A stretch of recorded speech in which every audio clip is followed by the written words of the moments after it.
ಎಲ್ರಿಗೂ ನಮಸ್ಕಾರ. Welcome back to my channel. ನಾನು ಪೂಜಾ. ಇವತ್ತು ಶುಕ್ರವಾರ ಬೆಳಿಗ್ಗೆಯಿಂದನೇ ವ್ಲಾಗ್ನ ಸ್ಟಾರ್ಟ್ ಮಾಡ್ತಾ ಇದ್ದೀನಿ. ಒಂದು ಪುಟ್ಟದಾಗಿರುವಂಥ ರಂಗೋಲಿ, ಅದರ ಜೊತೆ ಕೆಲವೊಂದಷ್ಟು ರೆಸಿಪಿ ಮತ್ತು ಒಂದು ಸ್ಯಾರಿನ ಶಾಪಿಂಗ್ ಮಾಡಿದ್ದೆ ತುಂಬ ಕಡಿಮೆ ಪ್ರೈಸ್ನಲ್ಲಿ. ಅದನ್ನು ಕೂಡ ಶೇರ್ ಮಾಡ್ತೀನಿ. ವಿಡಿಯೋನ ಎಲ್ಲೂ ಕೂಡ ಸ್ಕಿಪ್ ಮಾಡಿದೆ ನೋಡಿ.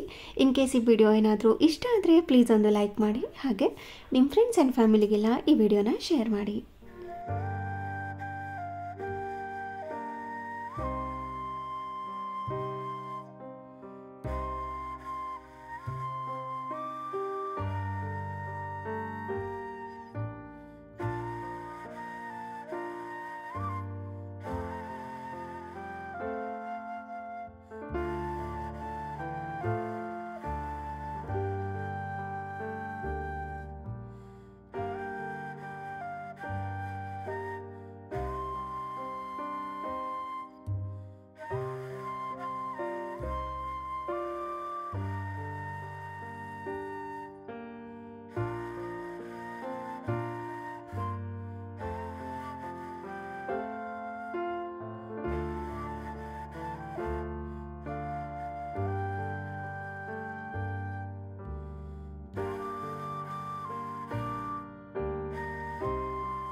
ಇವತ್ತಿನ ರಂಗೋಲಿ ಹೇಗಿದೆ ಅಂತ ಕಮೆಂಟ್ ಮಾಡಿ ತಿಳಿಸಿ.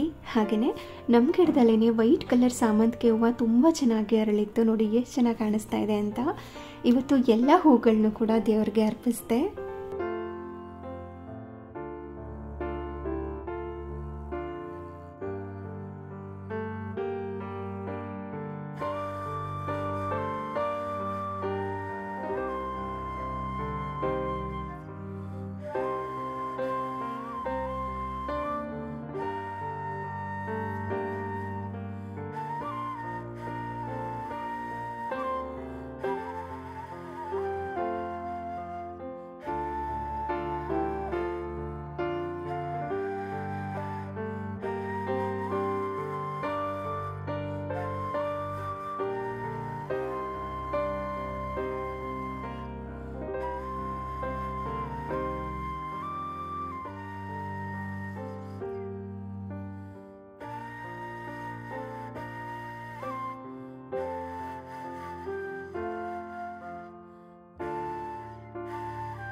ಪೂಜೆ ಎಲ್ಲ ಮುಗಿಸ್ಕೊಂಡಿದ್ದ ನಂತರ ಬ್ರೇಕ್ಫಾಸ್ಟ್ ಮಾಡೋದಕ್ಕೆ ಹೊರಟಿದ್ದೀನಿ. ಇವತ್ತಿನ ತಿಂಡಿ ಗೀ ರೈಸ್ ಮತ್ತು ಅದಕ್ಕೆ ವೆಜಿಟೇಬಲ್ ಕುರ್ಮಾ ಮಾಡೋಣ ಅಂತ ಅಂದ್ಕೊಂಡಿದ್ದೆ.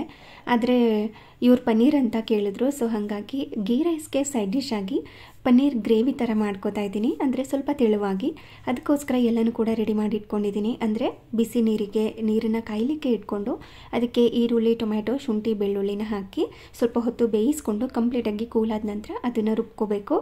ಅಷ್ಟರಲ್ಲಿ ಪನ್ನೀರ್ನೆಲ್ಲ ಕಟ್ ಮಾಡಿಕೊಂಡು, ಇನ್ನು ಗೀ ರೈಸ್ಗೆ ತೆಂಗಿನಕಾಯಿ ಹಾಲು ಬೇಕಲ್ವ, ಅದನ್ನು ಕೂಡ ರೆಡಿ ಮಾಡಿಕೊಂಡು ಗೀ ರೈಸ್ಗೆ ಬೇಕಾಗಿರುವಂಥ ಪದಾರ್ಥಗಳನ್ನೂ ಕೂಡ ಪ್ರತಿಯೊಂದನ್ನು ಕಟ್ ಮಾಡಿ ಒಂದು ಪ್ಲೇಟ್ನಲ್ಲಿ ಹಾಕಿ ಎತ್ತಿಟ್ಕೊಂಡಿರ್ತೀನಿ. ಯಾಕೆಂದರೆ ಅದೆಲ್ಲ ಕೂಲಾಗೋಷ್ಟರಲ್ಲಿ ಈ ಕೆಲಸ ಎಲ್ಲ ಆರಾಮಾಗಿ ಮಾಡ್ಕೋಬೋದು ಅಂತ.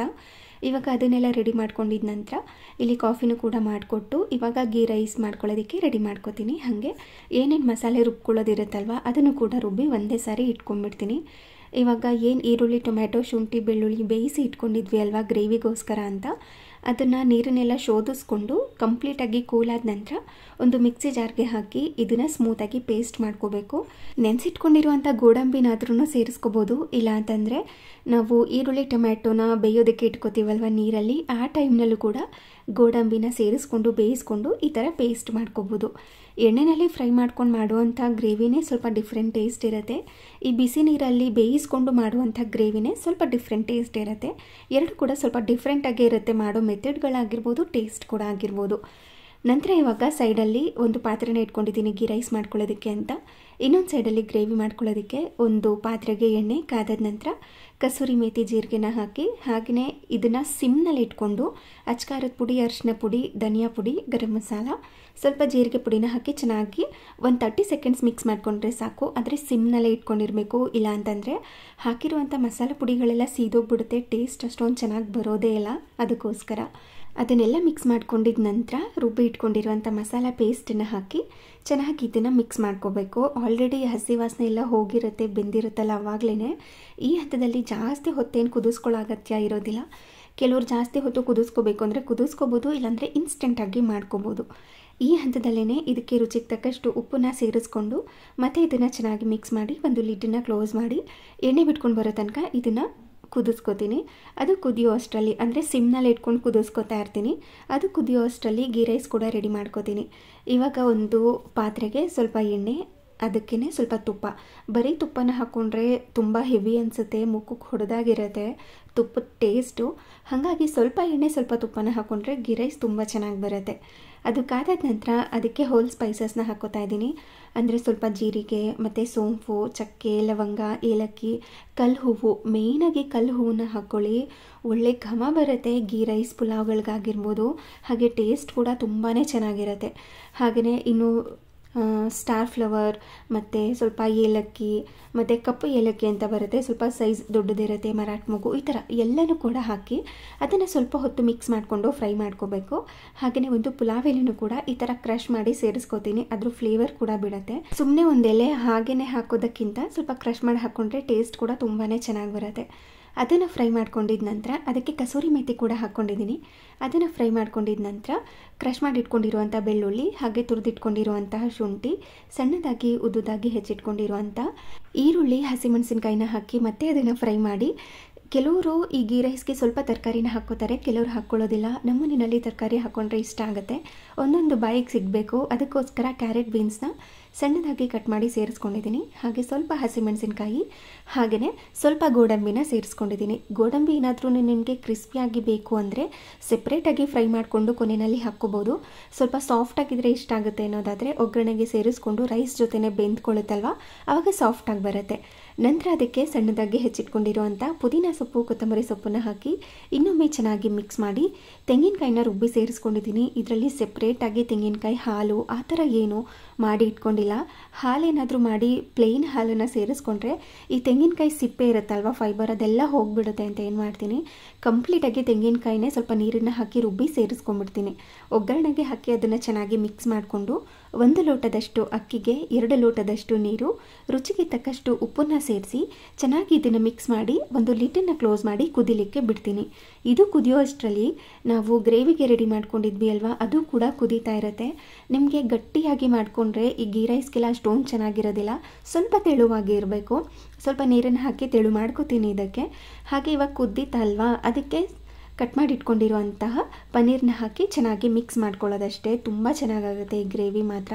ಸಿಂಪಲ್ಲಾಗಿ ಮಾಡ್ಕೋಬೋದು, ತುಂಬ ಜಾಸ್ತಿ ಹೊತ್ತೇನು ತೊಗೊಳ್ಳೋದಿಲ್ಲ, ಹಾಗೆ ಅಂಥ ಕಷ್ಟ ಅಂತ ಕೂಡ ಅನಿಸೋದಿಲ್ಲ. ಇವಾಗ ಪನ್ನೀರನ್ನ ಹಾಕಿ ಚೆನ್ನಾಗಿ ಮಿಕ್ಸ್ ಮಾಡಿ ಮತ್ತೆ ಒಂದು ಲಿಡ್ಡನ್ನು ಕ್ಲೋಸ್ ಮಾಡಿ ಅದನ್ನು ಸಿಮ್ನಲ್ಲಿ ಇಟ್ಕೊಂಡು ಕುದಿಸ್ಕೋತೀನಿ.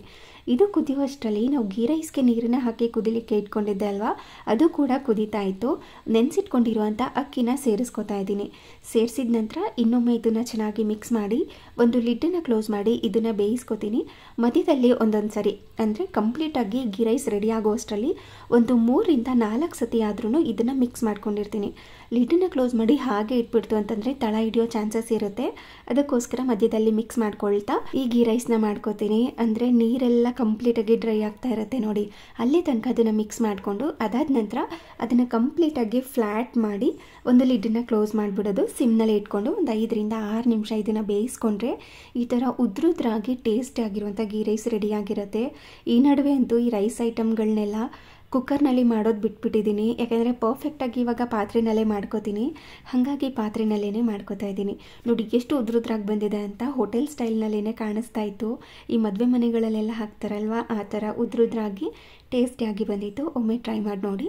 ನಿಮಗೆ ತೆಂಗಿನಕಾಯಿ ಸಿಪ್ಪೆ ಇರೋದು ಅಷ್ಟೊಂದು ಇಷ್ಟ ಆಗೋದಿಲ್ಲ ಅಂತಂದರೆ ತೆಂಗಿನಕಾಯಿ ಹಾಲನ್ನು ಮಾತ್ರ, ಅಂದರೆ ನೀರಿನಲ್ಲಿ ಚೆನ್ನಾಗಿ ಅದನ್ನು ಮಿಕ್ಸ್ ಮಾಡಿಕೊಂಡು ಶೋಧಿಸ್ಕೊಂಡು ಅದನ್ನು ಮಾತ್ರ ಹಾಕ್ಕೊಬೋದು. ಇದು ಅಂದರೆ ಈ ಗೀ ರೈಸ್ ಮತ್ತು ಈ ಪನ್ನೀರ್ ರೆಸಿಪಿ ಏನಿದೆ ಅಲ್ವಾ, ಪರ್ಫೆಕ್ಟ್ ಕಾಂಬಿನೇಷನ್. ಒಮ್ಮೆ ಟ್ರೈ ಮಾಡಿ ನೋಡಿ. ಹಾಗೆ ಒಂದು ಇನ್ಸ್ಟಾಗ್ರಾಮ್ ಪೇಜಿಂದ ಇದೊಂದು ಸೀರೆನ ತೊಗೊಂಡಿದ್ದೆ. ಇದ್ರ ಪ್ರೈಸ್ ಕೇಳಿದ್ರೆ ನೀವು ಖಂಡಿತ ಶಾಕ್ ಆಗ್ತೀರಾ. ಜಸ್ಟ್ 225 ರುಪೀಸ್ ಇದಕ್ಕೆ. ಆದರೆ ಇದಕ್ಕೆ ಎಕ್ಸ್ಟ್ರಾ 50 ರುಪೀಸ್ ಡೆಲಿವರಿ ಚಾರ್ಜಸ್ನ ಕೊಟ್ಟಿದ್ದೀನಿ ನಾನು. ಟೋಟಲ್ 275 ಆಯಿತು. ಕೊಟ್ಟಿರುವಂಥ ಪ್ರೈಸ್ಗಂತೂ ತುಂಬ ಚೆನ್ನಾಗಿದೆ. ಏಕೆಂದರೆ ನಾನು ಮೊದಲೇ ಹೇಳಿದಾಗೆ ಕೆಲವೊಂದು ಪೇಜಸ್ಗಳಲ್ಲಿ ತೊಗೋತೀನಿ ಅಂತಂದರೆ ಫಸ್ಟ್ ಕಡಿಮೆ ರೇಟಲ್ಲೇ ತೊಗೊಂಡು ಚೆಕ್ ಮಾಡಿರ್ತೀನಿ. ಅಂದರೆ ಅವ್ರು ಆನ್ ಟೈಮಿಗೆ ಕೊಡ್ತಾರಾ, ಕರೆಕ್ಟಾಗಿ ರೆಸ್ಪಾನ್ಸ್ ಮಾಡ್ತಾರಾ, ಇಲ್ಲ ಕರೆಕ್ಟಾಗಿ ರೆಸ್ಪಾನ್ಸ್ ಮಾಡಲ್ವಾ, ಕೆಲವೊಂದು ಸರಿ ಮೋಸ ಹೋಗೋ ಚಾನ್ಸಸ್ ಕೂಡ ಇರುತ್ತಲ್ವ. ಹಾಗಾಗಿ ಏನು ಮಾಡ್ತೀನಿ, ಫಸ್ಟ್ ಕಡಿಮೆ ರೇಟಲ್ಲೇ ತರಿಸಿರ್ತೀನಿ. ಅದಾದ ನಂತರ ಬೇಕು ಅಂತ ಅಂದರೆ ಜಾಸ್ತಿ ರೇಟಲ್ಲಿ ತರಿಸ್ಕೋಬೋದು, ಯಾಕೆಂದರೆ ಟ್ರಸ್ಟೆಡ್ ಪೇಜ್ಗಳಿರುತ್ತಲ್ವ. ಹಾಗಾಗಿ ಇದೊಂದು ಸೀರೆನ ತರಿಸ್ಕೊಂಡಿದ್ದೆ. ಎಷ್ಟು ಚೆನ್ನಾಗಿದೆ ಅಂತೀರಾ, ಸೂಪರ್ ಸಾಫ್ಟ್ ಆಗಿದೆ. ಫಸ್ಟ್ ತೋರಿಸ್ದೆ ಅಲ್ವಾ, ಅದು ಬ್ಲೌಸ್ ಪೀಸ್ ಬರುತ್ತೆ. ಹಾಗೆಯೇ ಇದು ಪಲ್ಲು. ಕಲರ್ ಅಂತೂ ತುಂಬ ಚೆನ್ನಾಗಿ ಕಾಣಿಸ್ತಾ ಇತ್ತು. ಇದರಲ್ಲಿ ತುಂಬ ಕಲರ್ಸ್ ಕೂಡ ಅವೈಲೇಬಲ್ ಇತ್ತು ಆ ಪೇಜಲ್ಲಿ. ನನಗಂತೂ ನೋಡಿದ ತಕ್ಷಣ ತುಂಬ ಇಷ್ಟ ಆಗೋಯಿತು ಈ ಸ್ಯಾರಿ. ಈ ಸ್ಯಾರಿ ತೊಗೊಂಡ್ಮೇಲಂತೂ ಇದನ್ನು ಸ್ಯಾರಿ ಹಾಗೇನೆ ಇಟ್ಕೊಳ್ಳ, ಇಲ್ಲಾಂದರೆ ಡ್ರೆಸ್ ಸ್ಟಿಚ್ ಮಾಡ್ಕೊಳ್ಳ ಅನಿಸ್ತಾ ಇತ್ತು. ಸಿಂಪಲ್ ಸೀರೆ ಬೇಕು ಅಂತಲೇ ತೊಗೊಂಡಿದ್ದು ಇದನ್ನು. ಆದರೆ ಇದು ನೋಡ್ತಾ ಇದ್ದಂಗೆ ಡ್ರೆಸ್ ಸ್ಟಿಚ್ ಮಾಡ್ಕೊಳ್ಳೋಣ ಅಂತ ಅನಿಸ್ತಾ ಇತ್ತು. ಆದರೆ ಸ್ಯಾರಿ ಹಾಗೆ ಇಟ್ಕೊಳ್ಳೋಣ ಅಂತ ಅಂದ್ಕೊಂಡಿದ್ದೀನಿ. ಈ ಸ್ಯಾರಿ ಹಾಕಿದ ಸ್ವಲ್ಪ ಟೈಮ್ಗೆ ಎಲ್ಲ ಸೋಲ್ಡ್ ಔಟ್ ಆಗೋಯ್ತಂತೆ ಈ ಸ್ಯಾರಿ. ನಿಮಗೆ ಆ ಪೇಜ್ ಲಿಂಕ್ ಕಳಿಸಿದ್ರು ಕೂಡ ನಿಮಗೆ ಸ್ಯಾರಿ ಸಿಗೋದಿಲ್ಲ, ಹಾಗಾಗಿ ಏನು ಶೇರ್ ಮಾಡ್ತಾ ಇಲ್ಲ. ಹಾಗೆಯೇ ನೈಟ್ ಡಿನ್ನರ್ಗೋಸ್ಕರ ಅಂತ ದಹಿ ಬೆಂಡಿನ ಮಾಡಿಕೊಂಡು ಚಪಾತಿನ ಮಾಡ್ಕೊಂಡಿದ್ದೆ. ದಹಿ ಬೆಂಡಿ ಅಂತೂ ತುಂಬ ಸಿಂಪಲಾಗಿ ಮಾಡ್ಕೋಬೋದು, ಸಕ್ಕತ್ತಾಗಿರುತ್ತೆ. ಇದ್ರ ರೆಸಿಪಿನ ಪೂಜಕ ಫುಡ್ ಇನ್ಸ್ಟಾಗ್ರಾಮ್ ಪೇಜಲ್ಲಿ ಶೇರ್ ಮಾಡಿರ್ತೀನಿ. ಯಾರಿಗಾದರೂ ಇಂಟ್ರೆಸ್ಟ್ ಇದ್ದರೆ ಹೋಗಿ ಚೆಕ್ ಮಾಡಿ ನೋಡಿ. ಹಾಗೆ ಇದಾಗಿತ್ತು ಇವತ್ತಿನ ವಿಡಿಯೋ ಇಷ್ಟ ಆಗಿದ್ದರೆ ಪ್ಲೀಸ್ ಒಂದು ಲೈಕ್ ಮಾಡಿ, ಹಾಗೆ ಶೇರ್ ಮಾಡಿ. Thank you.